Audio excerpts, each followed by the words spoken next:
The Johnsky is a YouTube channel run by and run for people over the age of 13. People under the age of 13 should click off of this video right now, or watch with a parent or guardian. Viewer discretion is advised.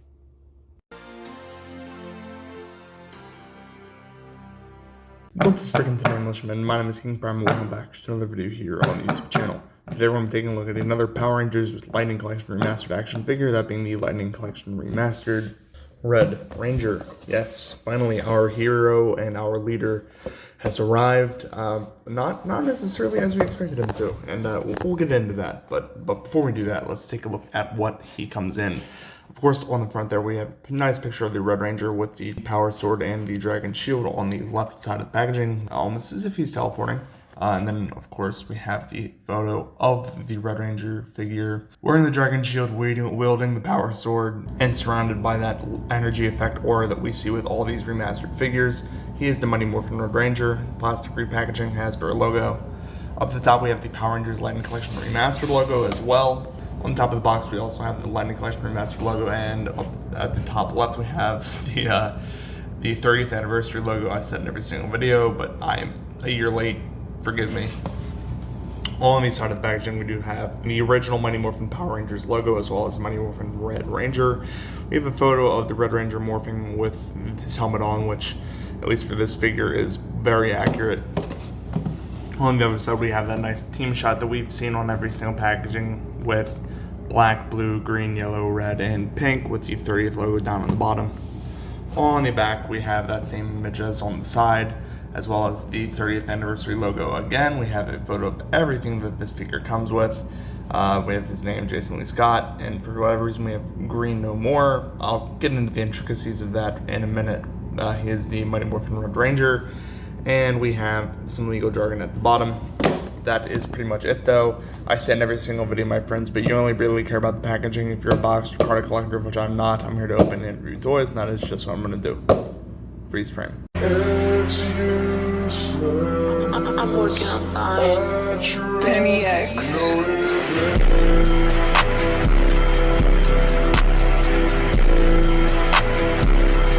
Freeze frame on freeze, and here is the Red Ranger, or Jason, out of packaging.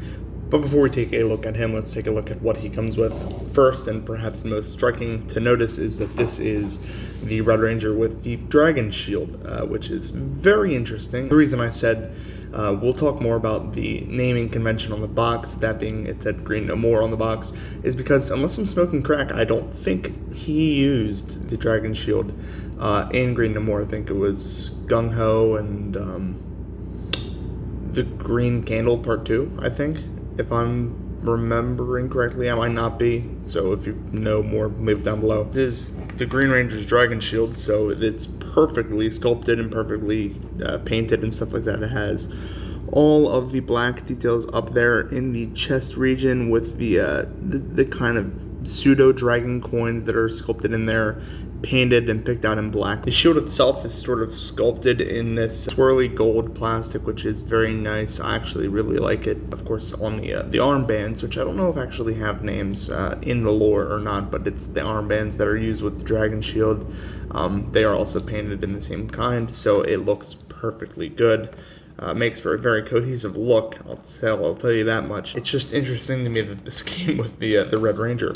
It's a fantastic looking accessory, and if you're wondering, yes, obviously it can come off. There are 4 holes in the back, 1, 2, 3, 4. All you need to do to take it off is press down on the peg and pull down on the band that goes around his torso to keep it on, and it'll come off, pop off his head, and remove the shield.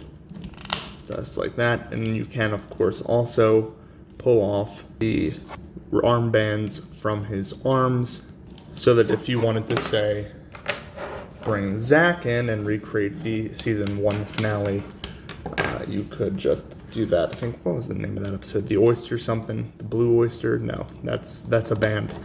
Yeah, but you can just simply link that together like so. Get either the bands, slide the bands up onto either of the biceps, pop Zach's head back on, and there you have the Black Ranger wearing the dragon shield. Obviously, Billy and other Rangers of the male body type can wear this, but also, if you notice, there are 2 sets of holes right here. So if you want to pop this off and pop off the armbands again, and bring in, say, Kimberly here, if you want to. Pop off her head, slip the dragon shield over, fold those bands underneath, and of course it's not going to fit as well as it would on a male figure, but if you want to bring those bands with those pegs to bear up onto the holes on the top here, and pop them through, you can get pretty reliable, at least it wiggles just a little bit, but you can get your female rangers wearing the dragon shield. Unfortunately, because of the way their arms are sculpted, you can't really get them to have the bands, but you know, maybe if you wanted to work something out, you could get it to go around their thighs or something. But it's a very cool inclusion that you can use the dragon shield with the female rangers, so there's no rangers being left out when it comes to powering them up with the green power coin. Moving on from the dragon shield, however, we do also have the other 2 largest accessories, being the energy effect pieces, or the aura pieces. I call them the Desaiyan aura charging pieces that we get in every single one of these remastered figures. It's just like an aura that's supposed to go around the ranger as they're morphing or as they're standing there to kind of make them look a little bit cooler. Next up, we have perhaps my favorite accessory from this entire bunch. We have the power sword, which is just spectacular. I mean, this is an iconic piece of Power Rangers weaponry, and it was picked out in every single detail that I can think of. Here's a photo of the real power sword next to this creation of it.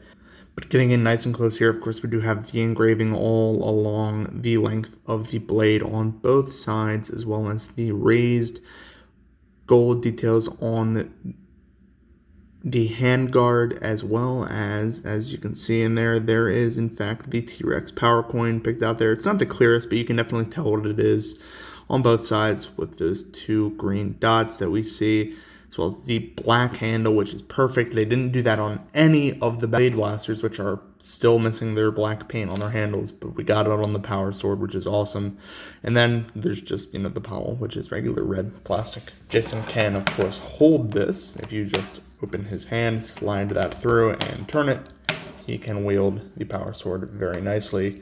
You can probably, if you fudge the articulation enough and cross his arms, you can get him to two-hand the dragon sword, just not as efficiently as it was in the promo art.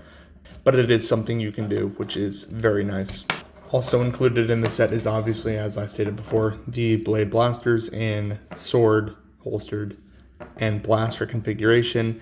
These are the exact same ones that came with the other Rangers. Of course, the blade blaster in the blaster form has an effect port that I have no effect part piece for, but it can go in there.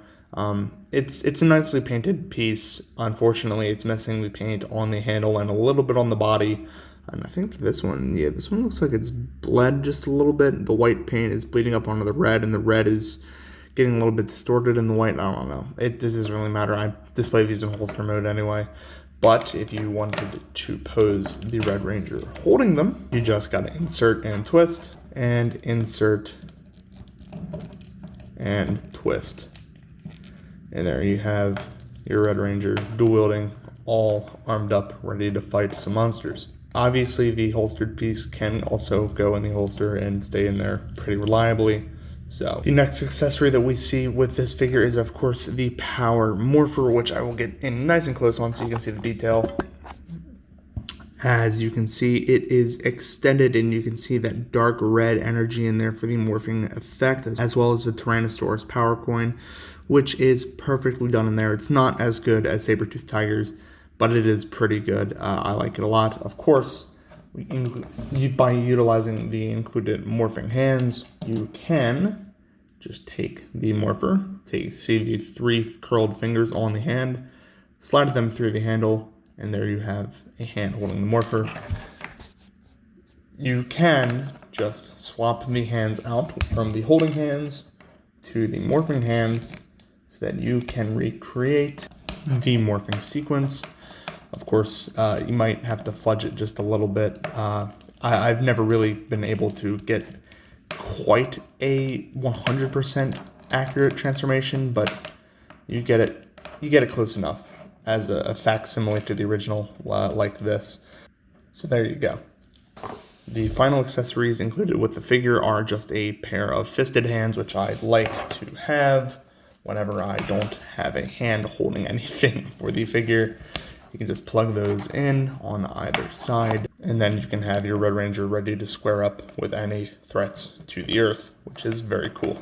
But moving on to the Red Ranger himself, you will notice that there is something missing that we've had with every single one of the previous reviews that I've done for Lightning Collection.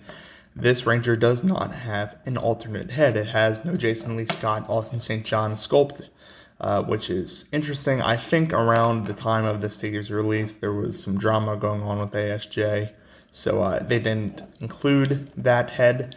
They decided to include the Dragon Shield instead to make up for the price of the figure, perhaps, and then give Tommy less stuff later on.